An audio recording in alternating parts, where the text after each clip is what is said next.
Hey, what's up guys? Today I am going to show you how you fix black screen problem on Galaxy S4, S5 and so on.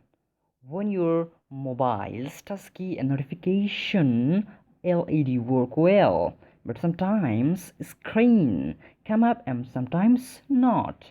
If your screen be blacked permanently, then you need to go a mobile repair shop for fixing. Okay, I'm going to show you how you fix black screen problem.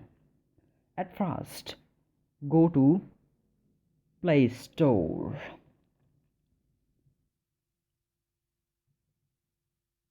and then search keep screen always on.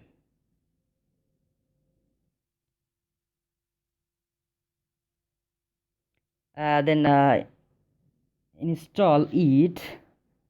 I'm already installed it, that's why I cannot reinstall it. And then now open it and keep screen on section is enabled. Hi, you are almost done. You can turn off your screen. No problem. Screen work well, but your phone may not be locked, but you use it. If you like this video, then thumbs up and subscribe this channel. Next video topic is how you unlock your phone or break fingerprint security. Thanks for watching this video.